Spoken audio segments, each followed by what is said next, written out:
What is up, you guys? It is Geography Joe coming at you with a brand new geography video. Now today I'm going to be talking about the weird political entities within Europe, whether it be fully independent micro-countries that you may or may not have heard of before, or quasi-independent locations and territories that you may or may not have heard of before. I am going to be looking at the map of Europe, and I'm going to be explaining to you these regions as best as I possibly can. So I'm just going to get right into it. You know, we all know that Germany, Poland, Ukraine, France, Spain, Bulgaria, Italy, Turkey, UK, Norway, and Finland, we all know those are countries. No one is disputing that argument whatsoever. But what we might not know is that there are some countries in Europe that are extremely, almost absurdly small. And I'm going to try and briefly explain why these even exist. And what we're going to do is start off with the smallest country in the entire world. It's the only country completely surrounded on all sides by one city, the Vatican. So if you go and you see the city borders of Rome, this is the borders of the city of Rome. Bet you've never seen those before. They're pretty weird. But if you look in here, we have the Vatican City, which is actually a completely and utterly independent country. Italy has no jurisdiction over what goes on in the Vatican, which, you know, say what you may about it, but the Vatican basically exists as let's say the corporate headquarters of the Catholic Church, if you want to describe it that way. It's where the Pope lives. It has a population of roughly 830 people, and a lot of them live abroad as missionaries and diplomats. So its population is pretty hard to measure, but it's definitely always been under 1,000. And so the reason the Vatican is its own independent state is because back in the 1920s, when Mussolini was in power, he traded so the Pope held a lot of land on the Italian peninsula, and Mussolini did not like this because he was trying to unify Italy. We'll get to the one other exception later, but he wanted to unify Italy, but he couldn't do this because the Pope owned so much of Italy. So what he did was he basically trapped the Pope in the walled Vatican, because the Vatican is a walled city. The Vatican has a wall around it, basically, and the Pope was trapped there, and he was not able to leave. So what Mussolini did is he said, "All right, Pope, here's the deal. If you give up the Papal States, I will let you keep the walled city of the Vatican, where you already live, where you already are. I will let you keep that, and I will recognize it as a fully independent country." And this was done in 1929 under what is called the Lateran Treaty. And so what he did was, in exchange for a lot of money and recognizing the Vatican as its own independent state, regardless of how incredibly small it is, the Pope agreed and was like, fine. Even though and what's weird is that the Pope was claiming that he was a prisoner of the Kingdom of Italy, but he also said that there is no such thing as the Kingdom of Italy, so he was a prisoner of something that he didn't think existed, which is weird, but it's Catholicism in the 1920s. What do you expect, I guess? But yeah, the Vatican exists as it does today because that was the agreement made by Mussolini and the Pope in 1929, and this situation has not changed. Now, the Vatican probably operates less like a country than any other country in the world. I mean, it does have its own railway. It mints its own euros. It has its own passport and license plate, its own tax laws for the very limited amount of things that are taxed in the Vatican.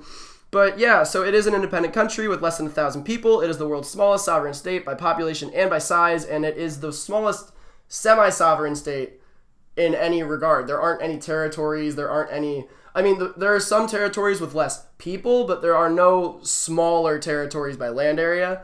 Anyway, that's enough about the Vatican. Let's move on to another very small country. If you look at France, you click on France. I mean, you guys probably already know what I'm talking about, but if you scroll way down, you find this absurdly small country, Monaco. Now, Monaco is objectively an independent country, but if you look at it here, I mean, let's measure the distance. It's literally almost 2 miles long. It's no deeper, I guess, than a quarter mile. So in total, it's way less than 1 square mile. It's, I think it's like 0.7 square miles. Don't quote me on that, but that's what I think it is. The population of Monaco, though, is 36,000, making it the world's most densely populated sovereign state. Denser than Singapore, denser than Singapore. I mean, it's the world's most densely populated country. And the reason Monaco was able to maintain its independence, because you're probably wondering, why in the world did France not just take over this less than 1 square mile area? It was for France's own economic benefit. Now, Monaco was ruled by the House of Grimaldi from the year I have it written right here. 1291 is my guess. 1297. See, this is why I wrote it down. In 1861, though, and the House of Grimaldi had ruled Monaco for a long time, like since 1297. And in 1861, though, it was the first time that France actually kind of like formally did anything about Monaco's existence. So Monaco used to own a lot more land than it does today. If you can see, it's only about 10 miles away from the Italian border. It used to own land up into the mountains and up into the Italian border. It owned Menton, it owned Mortola Inferiore, St. Agnes, Castellar, probably pronouncing those wrong, but Monaco owned these. So what the French did is the House of Grimaldi was an established it's a principality, so it was an established like royal family, and France wasn't exactly quick to say, screw you guys, I'm taking you over, you are no more. What they did was they said, Monaco, here's the deal. You give us 95% of your land holdings, and we will recognize your independence. Monaco said, okay, and France knew what they were doing because Monaco, being its own sovereign independent state on the coast of France, it attracts a lot of tourism to the area. And I mean, I'm sure everyone knows this, but Monaco is home to one of the biggest casinos in the world, let alone Europe. Not the biggest in Europe, but one of them. It's literally a tax haven, so you can pretty much put money there or like buy a house there or whatever. Like taxes are limited to none. It's very, very small and very, very wealthy. I think 1/3 of Monegasque residents are millionaires. What's interesting, though, is that Monaco historically was a very like independent and insular society, so they do have their own language and ethnicity called the Monegasque. However, the Monegasque language is falling out of use because, globalization, and Monaco is, I mean, literally there is not one single spot in Monaco where you can't throw a baseball into France. Like, it's that small. I mean, I guess if you're on the tip of this port, maybe. But, so Monaco, very small country, very, very wealthy country. France basically let it exist as an enclave of wealth so that the French Riviera would attract more tourism. And as a result, the cities of Nice and Marseille and Cannes, they all get this sort of, like, boost just because they're so close to this weird, sovereign, bizarre place. But that's enough about Monaco now. Let's move on to San Marino. Now, San Marino, interestingly enough, as you can see, is extremely small. I mean, it's a very, very small country. It's completely surrounded on all sides by Italy, much like the Vatican. Now, you may be wondering, okay, so the Vatican makes sense. The Pope, lived there, and Mussolini just wanted to appease him. So then how the hell did San Marino get to survive? Because San Marino doesn't have a pope in it. San Marino is just a stupid little mountain country. Well, actually, it's the world's oldest country. In the year 301, a stone cutter from the island of Rob, which I think is this one. Yep, this one. This island, a stone cutter named Saint Marinus, San Marino, he fled Croatia, which at the time, I don't even remember what it was. It was like the Republic of Ragusa or like maybe the Ottoman Empire or the Venetian Empire. I don't remember, but the point is he was fleeing religious persecution. So what he did is he took a boat across the Adriatic and he got on the coast of Rimini. And he was living in Rimini for a few years, and then some woman claimed to be his ex-wife and was like, "You owe me money. I'm your ex-wife." And he was like, "Ah!" So he ran off into the mountains. And if you look here, this is Monte Titano. Monte Titano is basically the start of San Marino. If you click on the city of San Marino, that's what it looks like. It's right on the top of an incredibly steep, maybe you can tell, but an incredibly steep mountain. So it was always very easy to defend and fortify and pretty hard to find. So most people who didn't live in San Marino, even if they lived in Montebello or San Leo, they didn't even know it existed for 1,000 years. And so San Marino was just sort of allowed to exist. And it was this religious commune where, and also more importantly though, it was a republic from its founding, democratic elections. Now, I don't know how much you guys know about the year 301 in Europe, but democratic elections were not the norm at all. Not at all. Almost everything was a dictatorship, a kingdom, just no person, no individual had any say in anything. But in the year 1600, San Marino formally wrote its constitution, which to this day is the oldest constitution still in use by a country. In 1638, the Pope recognized its sovereignty. In 1831, Napoleon came, found San Marino as he was trying to take over Italy, and said, "You guys are cute. I like you guys. Do you want more land and money and resources?" San Marino was like, "No, we don't," because they knew that if they had these extra resources and land, they would be more of a threat and be more likely to be entirely taken over. which was genius because look, they're still a country, they're still around.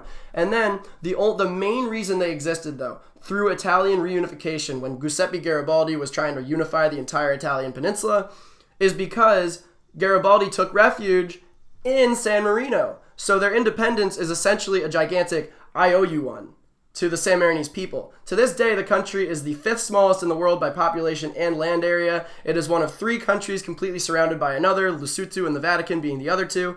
It has the highest car ownership rate in the world, 1.2 cars per people. It's the only country with more cars than people. This isn't exactly because every resident owns so many cars. It's because Italians go to San Marino to register their cars to evade taxes, which is pretty interesting.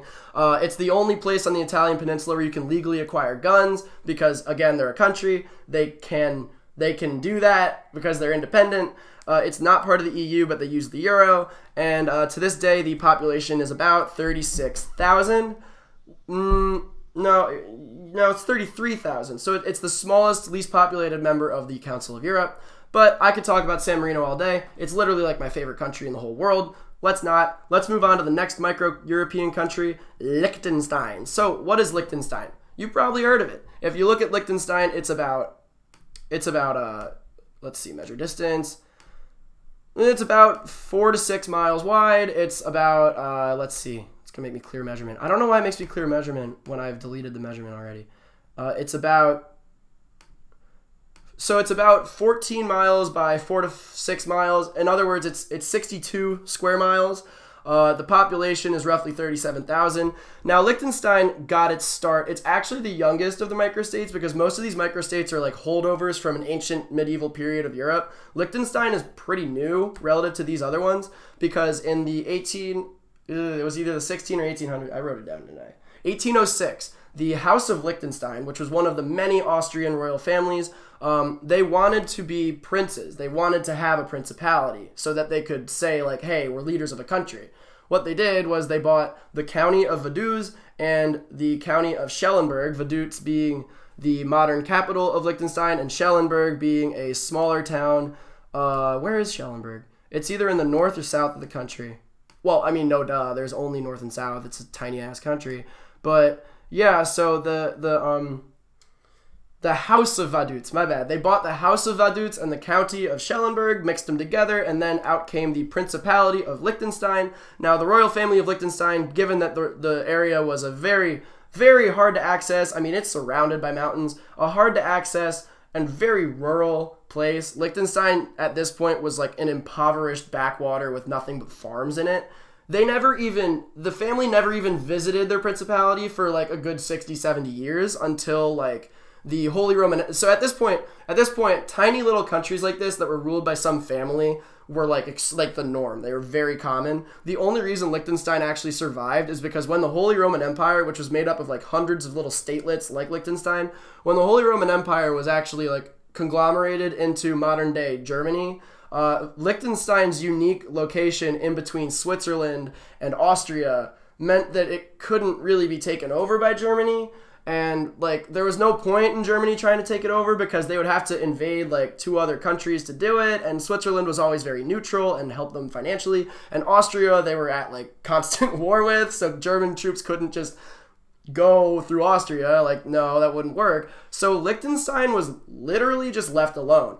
And this is why it took them 70 years to go, because the family sort of realized, like, whoa, we lucked out. Like, we got really lucky. We're the only family that's still holding on to their country. And to this day, the descendants of that family rule the country with the Prince Hans Adam II. He still lives in the castle to this day. And Liechtenstein has always been sort of a tax haven. There are more businesses in the country than there are people, which, by the way, there are 36,000 people. The capital city of Vaduz has about 5,000, and the largest town is Schaan, which has about 5,400 people. It's really small, and I've actually been to Liechtenstein, and I can tell you it's insane, because the border is just the upstream of the Rhine River. It's so narrow, you can't even, like, take a boat on it. Like, it's just the Rhine River.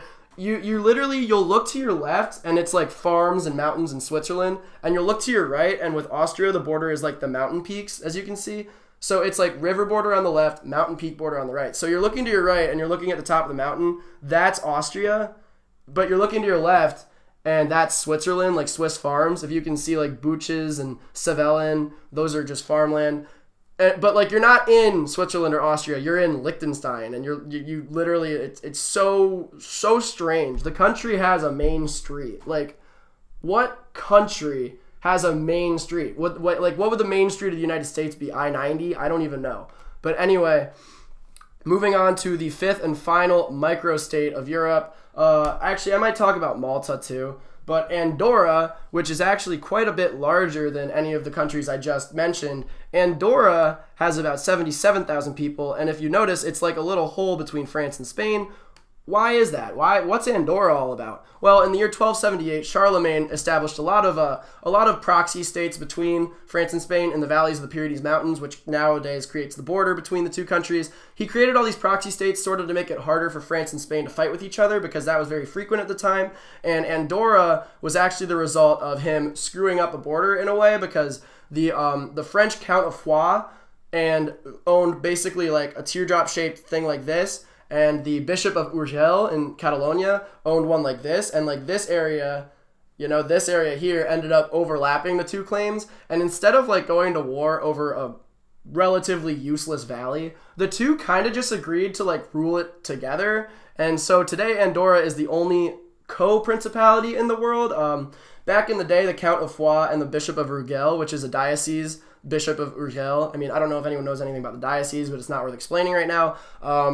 They would rule it together. And nowadays that the Count of Foix no longer exists, the President of France is one of two co-princes. So Emmanuel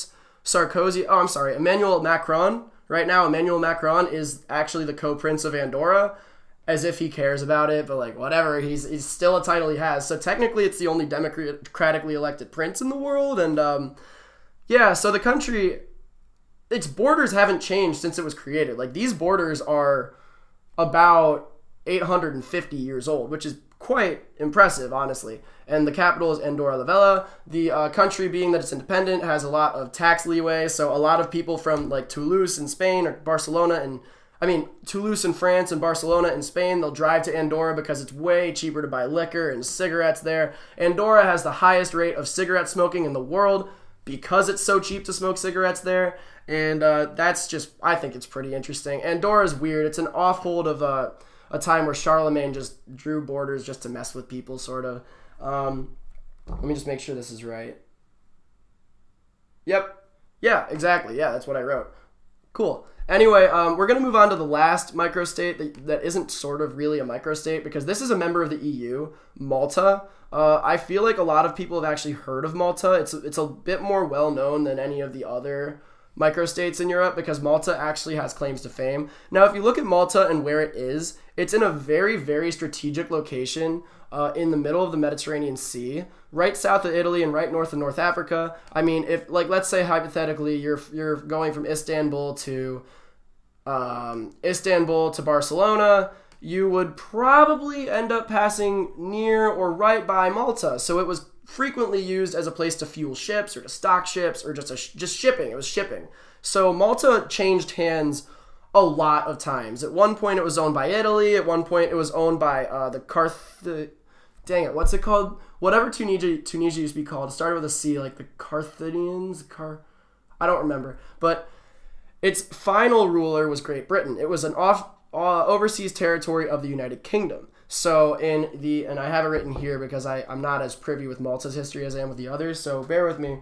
It used to be owned by France, eventually Britain, but the Axis powers during World War II frequently tried to overthrow or just entirely destroy Malta. But the Maltese citizens, the people that lived there, they weren't having it. So they like fiercely defended their island. And I'm talking, this is like the 1940s. This is recent. So the reason they did this is because the British fleet was here, because again, it was a British territory in the 40s during World War II, and as a reward, the British gave them the George's Cross, which I don't really know what that is, but that's some sort of award. Let's say like, way to be valiant and headstrong, like you did it, you deserve this cross. And they achieved self-rule, sort of like sort of like Greenland with Denmark now. They achieved self-rule, but they got full in 1946, but they got full independence in 1964, becoming an absolutely, undisputably independent country. And due to Malta's bizarre location right between Italy and the Arabic-speaking world, as well as its intense influences from France and the United Kingdom, their language is this bizarre hodgepodge of like 5 different languages. So like it like if you're reading it, it looks like Arabic and English and Italian. If you hear it, it sounds like Italian and French. And if you like, it's just so strange, but also so interesting. Like if you're interested in linguistics at all, look up the Maltese language. Fascinating language. One of the coolest languages I think in the entire world. It's literally just like 6 languages got together and like had a baby, because that's what Malta's history is. It's just all these cultures conglomerating, and every now and then someone will be like, dude, I like this island, I'm gonna live here. But then they're like, oh, I speak Arabic, how do I communicate with everyone? Oh, they're already speaking Arabic, sort of, kind of. I understand every 7th word, but I guess I need to learn a little bit of English. Oh wait, is that French? Oh, is that Italian? Whoa, what is all this? Maltese. Anyways, we are now moving on to but just for the record, Malta has a population of about 500,000. It is the least populated and the smallest, second least populated, but the smallest in land area member of the EU. It is the most densely populated country in all of Europe, and I believe the 10th most densely populated in the entire world. And yeah, Malta is a really cool place, man. Like, I would love to visit one day. It's just such a unique and concentrated, tiny little culture. The island is so packed with history. I mean, you walk down the streets, the buildings are 1,000 years old sometimes. I mean, it's been destroyed a lot of times. Anyway, we're going to get to the internal territories within Europe that you would never see on a map. So here we're going to click on the United Kingdom. Now, you might notice this little island here, the Isle of Man. Notice how I clicked on the United Kingdom and Google Maps highlights its borders, but it doesn't highlight the Isle of Man. Well, some of you who know about the Isle of Man are going to be like, well, why is that? Isn't the Isle of Man part of the United Kingdom?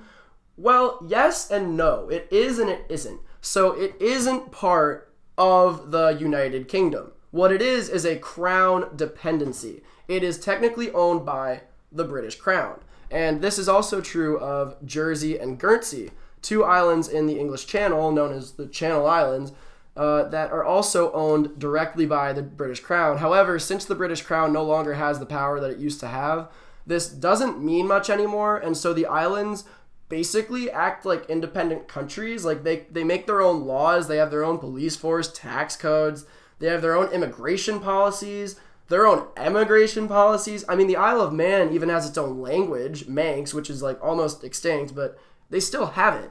And what's cool about the Isle of Man specifically versus the other 2 Channel Islands is that they claim to have the world's oldest continuously in use parliament. They established it in the 10th century, so the 900s, and it's still in use to this day. I mean, it works because it's an island of 76,000 people. It's not very big. It's not like there's a whole lot to take care of. But yeah, so the Isle of Man, it is, its sovereignty is of the United Kingdom, but it really does function like a small country. And the same is true for Guernsey and Jersey. All 3 of these places speak English, of course, even Guernsey and Jersey. Now, Guernsey and Jersey are called ballywicks, which is just some weird British term. I don't even know what it means. But yeah, Jersey has about 60,000 people, Guernsey has about 80. They're both quite densely populated, and Guernsey also has sovereignty sort of over the islands of Alderney, Herm, and Sark, which are here. This is Herm, Sark. That's Alderney up there. So the Channel Islands, just to explain why they even are British, because you're like, wait, why aren't they just part of France? They're right off the coast of France. That doesn't make any sense. Well, the answer is that the British actually owned mainland Normandy for a while. However, they eventually lost it. What they never lost was Jersey and Guernsey, because I mean, either France was like, this ain't worth it, or France was like, we don't care. Whatever happened, Britain still owns them. And so to this day, they are part of the British Crown. And other than Guernsey, Jersey, and the Isle of Man, there aren't any equivalent places like this. Now, there are a lot of overseas territories of the United Kingdom, such as Bermuda, for example, which is right here, or the Turks and Caicos Islands, or Montserrat, or I feel like there's another one in the Caribbean, but I'm not remembering what it is. Anguilla. Then there's the Pitcairn Islands, which are way out in the middle of nowhere. You got St. Helena, Tristan da Cunha, and Ascension in the Atlantic Ocean, the British Indian Ocean Territory in the Indian Ocean, and I do believe I just covered all of them. Could be wrong. I don't know. Canada. Anyway. So moving on to... Oh, now here is one I did forget. This is actually cool. Good thing I forgot this one because it's our next subject. This is Gibraltar. This is Gibraltar. You're like, what is Gibraltar? What's Gibraltar? I've never heard of Gibraltar. Or you're like, I have heard of Gibraltar. I'm interested in this. So Gibraltar is literally like not even a mile long. It's like extremely, extremely small. It's the 5th most densely populated sovereign entity in the world. It's not a country. It's a territory of the United Kingdom. But it is a peninsula on the Strait of Gibraltar, aptly named Strait of Gibraltar, that if you look at the map, you'd probably be like, well, shouldn't that be a part of Spain? Well, the answer is no, because the British took it over. Like, there's a huge giant rock, the Rock of Gibraltar, sticking out like 1,000 feet out of the water. And the British saw this and they were like, holy crap, this is such a strategic location. Like, this narrow strait that the entire Mediterranean Sea empties into, or anyone going into the Mediterranean Sea has to pass it. Wow, we need that. So what they did is in 1713, the Treaty of Utrecht was signed, ceding in perpetuity, which basically means forever, ceding the Rock of Gibraltar to Britain. And Spain, many, many times in the last 300 years, has attempted to win Gibraltar back. This has not come anywhere near working at any point in history. Spain is... When I lived in Spain, I asked some people, like, hey, what do you think of Gibraltar? People either didn't know what it was or were like, I know about Gibraltar. I don't care. It's a mile. Like, we don't care. It's fine. We already have enough of the strait. The British won it fair and square, blah, blah, blah. Anyway, yeah, they basically, but at this point, Gibraltar basically functions as an independent country because it, again, has its own customs union, immigration policy, its own border policy. It's very bizarre. The British, and there have been referendums to the Gibraltarese citizens saying, like, hey, do you guys want to remain part of the United Kingdom, or do you want to be absorbed into Spain again? And, like, I want to say 99% of Gibraltarians, which is what they're called, the Gibraltarians, or they're called the Llanitos, Llanitos, they literally, like, almost unanimously were like, oh, no, we're staying a part of the UK. In fact, we're staying Gibraltar because, like, they have this level of sovereignty that a lot of places in the world would die for. I mean, they're literally like a mile long and they have their own, like, independent way of functioning and government and taxation. Everything is up to them. And so why would you give that up just because you're next to some country you have no cultural connection to at all? I mean, they've been part of the UK since their founding. Nobody lived there until the British moved in. So anyway, that's Gibraltar. It's not really a point of contention anymore because most people in Spain don't care. And it's also, like, not cool to invade another country's land anymore. So it's not like Spain could just, like, overthrow it if they wanted to. Like, no, they can't do that. I will say, though, that when Francisco Franco was the dictator of Spain, he made it a part of his policy to win Gibraltar back. And once again, this did not work. It simply didn't work because the Gibraltarians were like, no. And the British were like, you can't do this. And so, yeah, it remains British to this day, although they do sort of have their own weird little pseudo-language going on. Anyway, moving on to the Kingdom of Denmark. Now, you guys might know Denmark's very famous territory. I don't need to say what it is. If you don't know what it is, you've heard of it, but you don't even know it's Danish, but you've heard of it. However, there is one that is a lot less known. This is the Faroe Islands. So the Faroe Islands is a collection of, like, I want to say like 17 islands. The population's about 50,000, and it is absolutely beautiful. I've never been, but I've seen pictures. It's, like, ridiculously beautiful. Now, the Faroe Islands are kind of weird because they're what's known as a constituent country within the Kingdom of Denmark. A constituent country essentially means that it is a country. However, its foreign policy and defense is the responsibility of Denmark. So if for some reason the United Kingdom sent 1,000 warboats to the Faroe Islands in order to conquer it, it would be up to Denmark to defend them.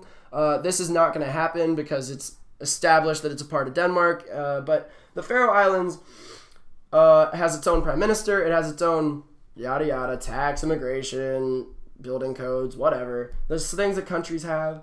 But what's interesting about the Faroe Islands is the only reason anyone settled here is because everyone who lives here is the descendant of Vikings from the 9th century or later on that settled here as a sort of pit stop on their way to Iceland and Greenland. Oh, and I just went really far away.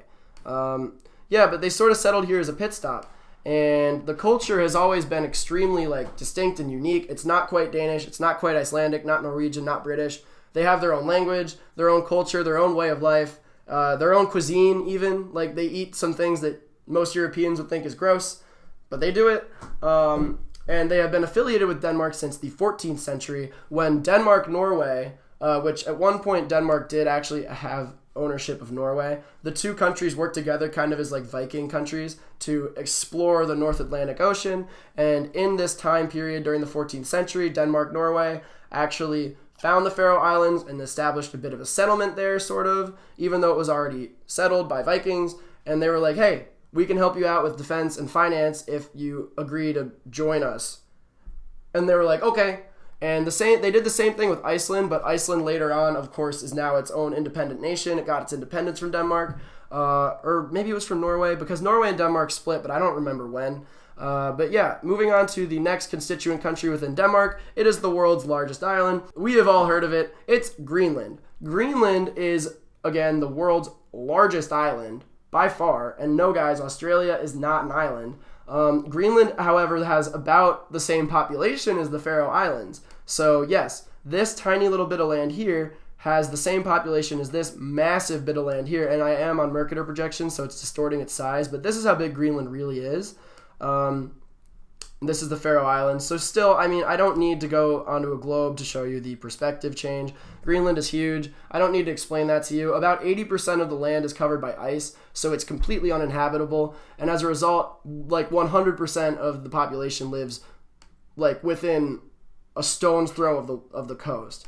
However, the capital city of Nuuk is the biggest settlement. It has about 16,000 of the 56,000 residents, and Greenland has a larger degree of autonomy than the Faroe Islands do because Greenland is so much bigger and so much more culturally distinct than the Faroe Islands. I mean, Greenland is Inuit culture, whereas the Faroe Islands is just sort of an offshoot European culture. Greenland has full autonomy over most of its functions unless those functions affect the larger region around it. So Greenland is so big, it's so large that it has, you know, it has jurisdiction, sort of, if you can even get up there, over the Arctic Circle, Arctic Ocean. It has maritime borders with Canada and Iceland. Denmark itself does not. It has maritime borders to an extent with Norway, but not really. And, like, it's huge. And, like Greenland can do whatever it wants within its own borders, but as soon as, like, something they do affects the region around them, that's where Denmark has to come in and say, hey, you want to mine oil? You need our approval for it first. You want to take over that little tiny Hans Island up here from Canada? Well, you got to ask us first. See, this is Hans Island, Canada, and it's so funny, actually. The maritime border goes directly through this island, so technically it's an active border dispute between Canada and Greenland, but, like, realistically speaking, it's nowhere near either place's population centers at all, so no one ever gets there. But anytime, like, a Danish person or a Canadian gets up there, which they do, like, as a joke, they'll plant their flag down and, like, leave some, like, whiskey, Canadian whiskey, or, like, some Danish, I don't know, waffles, whatever Denmark does, maybe some Legos or something, I don't know. But yeah, it's like an active border dispute that neither country really cares enough about to do anything about, so now it's just sort of a joke between the two places. Anyway, Greenland is really interesting because it's not quite part of Europe, it's not quite part of North America, it's not even really an island, it's almost like a continent, but it is part of Denmark, and that is a fact. So anyway, we're going to move on to Norway. Now, Norway has two internal territories within Europe. It actually has more than that. It has, if you go all the way down here, to Bouvet Island. I think this is it, right? Nope, that's nothing. Those are the Kerguelen Islands, part of France. Bouvet Island is the world's most remote island. This is it, probably. Found it. Yep, that's it. So Bouvet Island is genuinely the most remote island in the entire world. Like, it is further away from any piece of land than any other piece of land in the world. And for whatever reason, Norway owns it. I honestly should have researched that before I made this video because that's probably a really interesting story. I mean, it's literally as far away from Norway as it possibly could be, and the fact that they even discovered it at all is, like, incredibly impressive. I bet the reason they own it is because they found it first and no one could find it afterwards because it's so remote that Norway was like, haha, still ours, you guys, or whatever. But, like, good for you, Norway. You own an ice rock in the middle of nowhere. Like, that's going to do a lot, right? Anyway, this is the first internal territory of Norway. It's called Jan Mayen, or maybe Jan Mayen. It's pretty useless. There's no people living here. Did I write down how they... Yeah, so it's just useless. It's just a small little rock in the middle of the Norwegian Sea, I guess, still the North Atlantic. It's administered by Nordland, which is the furthest north county of Norway. And I guess there's like a research base there. I'm sure it's useful to Norway in some way for research and like oil purposes. And the exclusive economic zone is probably a lot bigger because they own Jan Mayen. But there's nothing to talk about with that island. So we're going to move on to Svalbard. Svalbard, though, is this ginormous archipelago of like 2,000 islands way, way, way up north of Norway. It's also way up north of just about anything else. It actually has 2,000 people living on it, and the biggest city is Longyearbyen. Hope I'm saying that right. Probably not, but this is Longyearbyen. You can barely even tell that there's anything here. But yeah, there are people living there. That's the capital of Svalbard. Now, Svalbard is actually politically unique in the world because you don't need a visa to live there. If you are from Turkmenistan or North Korea or South Africa, you can literally move to Svalbard, no questions asked. Like, no questions asked. It's not that there are no laws there. It's just that it's sort of an economic free zone. Like, so what this results in, the only real impact this has had on Svalbard, because it's so difficult to live here. I mean, there's like no natural resources. There's polar bears everywhere. It's freezing cold 11 months out of the year. There's no feasible way to live here, which is why it's able to get away with letting anyone live there, because like no one wants to. But it was made a part of Norway in 1920, and in 1925 it was fully integrated into the Kingdom of Norway, and now it is, this is what it says, a free economic / demilitarized zone. No visas are required to live there. So what this basically means is the only country that has taken advantage of this in the world, you won't believe this, is Russia. Whoa, no way, Russia. Russia's doing something weird in the far north? No way. Yeah, so this is Barentsburg. Barentsburg is much smaller than Longyearbyen. Here, there's a Lenin statue, which I think is funny. Barentsburg is much smaller than Longyearbyen. I believe it has like 150 people living in it, but it is an active, like, surviving right now community that is Russian. And yeah, you might think, whoa, isn't Russia like invading Norway's land? No, Russia is fully within their rights to set up a town there, and it's a coal mining town and a research facility. They're fully within their rights because Svalbard's politics say that you can live there however you want. So what Russia probably did, I don't really know, but what they probably did is sent out all these like flyers and news articles and like TV ads saying, hey, you want to move and make some money mining coal? Move to this horrible freezing cold archipelago in the middle of nowhere, and you'll be living with 150 of your fellow comrades, and you can mine coal. Have fun. Also, good luck. You know, Svalbard's very interesting. It also is home to the global seed vault, which is where seeds, like plant seeds from not every, but like the majority of living plant species are housed, because two reasons. One, the cold temperatures keep them like frozen in time in a sense. You know, they're not going to melt or accidentally grow because there's no moisture in the air. And the other reason is because nobody lives there. Who's going to take it over?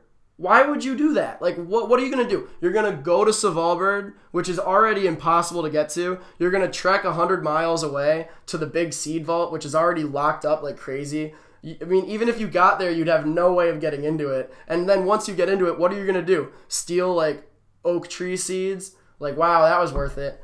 Pretty smart, actually. So, like, if a species goes extinct or is going extinct, you go to the Svalbard seed vault. That's something a lot of people don't actually know about. I don't remember where I learned it. But anyway, so now we've pretty much touched on all the bizarre... Oh, wait, there's one more. So between Sweden and Finland, there is this island chain called the Åland Islands, or the Åland, or the Åland. They have a really cool flag. But anyway, what's weird about it is that it's got about 26,000 people. It's administered and owned by Finland, but it's much closer to Sweden. And, you know, closer to Sweden, well, that doesn't really matter if you know anything about geopolitics. Like, location isn't everything. It's something, but it's not everything.